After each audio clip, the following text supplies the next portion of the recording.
देखिए, पटना में मुकेश सैनी ने बड़ा ऐलान कर दिया है। मुकेश सैनी प्रेस कॉन्फ्रेंस का आयोजन किए थे और इसके बाद उन्होंने ऐलान कर दिया कितनी सीटें चाहिए। एनडीए चर्चाएं थी। दिलीप जायसवाल ने बोला कि इंडिया गठबंधन के कई बड़े नेता उनके संपर्क में हैं, तो अगर इंडिया गठबंधन छोड़कर एनडीए में आना चाहते हैं तो उनका स्वागत है।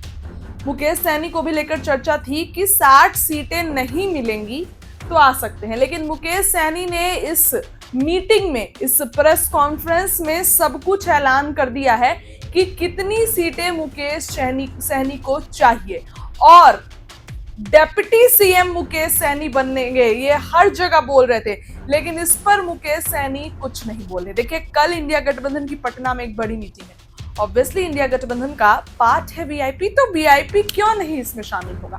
मुकेश सैनी इस पर भी कुछ नहीं बोले, लेकिन मुकेश सैनी ने अभी कहा है कि सीटें चाहिए।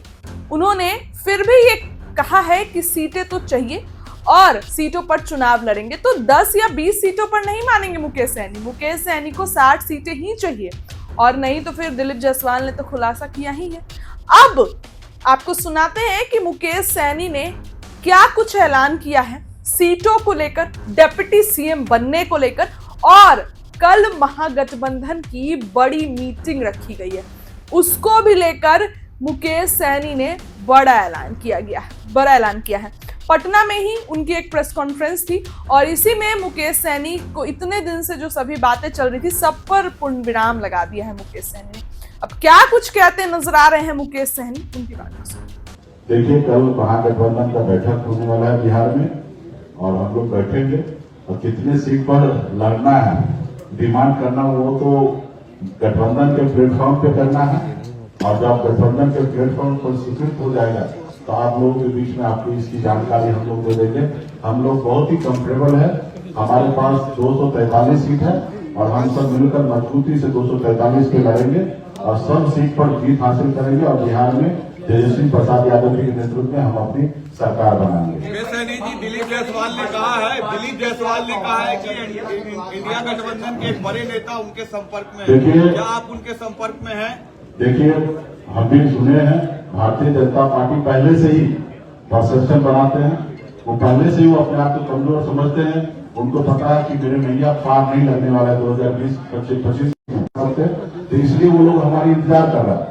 मैं वहां पे जाने वाला नहीं हूँ और दूसरा उनका एक और परसेप्शन है कि अपने गठबंधन के सहयोगी को सीट नहीं देना, खास करके चिराग पासवान जी को, मांझी जी को, कि सहनी जी हमारे साथ आ रहे हैं, इसलिए थोड़ा कम सीट में आप एडजस्टमेंट कर दीजिए।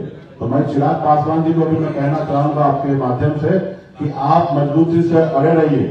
आपका पार्टी का कम से कम एनडीए गठबंधन में 50 सीट मिलना चाहिए और आपको अगर कहे कि मुकेश सैनी आ रहे हैं तो इस बात में विश्वास नहीं कीजिएगा।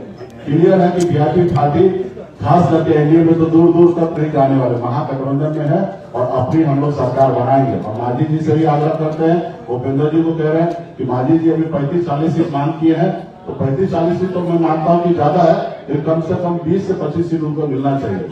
उसी तरीके से उपेंद्र जी को भी मिलना चाहिए और हम लोगों के पास कोई दिक्कत नहीं है, हम लोग मजबूती से लड़ेंगे। महागठबंधन में कितने सीटों का आपको चाहिए? महागठबंधन में आपको कितने सीटों पर डिमांड? महागठबंधन में आप कितने सीटों पर चुनाव लड़ना चाहते हैं? देखिए, महागठबंधन में जितने भी सीट पर लड़ेंगे हम लोग सब मिलकर बैठकर डिसीजन ले लेंगे और हम कंफर्टेबल रहेंगे। और आपने देखा पिछली बार हमने राष्ट्रीय कार्यकारिणी का जब हमारा बैठक हुआ था, हमने अपने पार्टी के लिए एजेंडा सेट किया कि भविष्य में हमारी पार्टी 60 सीट पर चुनाव लड़े। उसी तरीके से भारतीय जनता पार्टी का भी एजेंडा होता है, क्षेत्रीय पार्टी है, उसको हम खत्म करेंगे। तो सब अपने अपने पार्टी के लिए एक रोड मैप बनाते हैं, उसी तरीके से हमने बनाया है और वो भी उसी लड़ाई लड़ेंगे।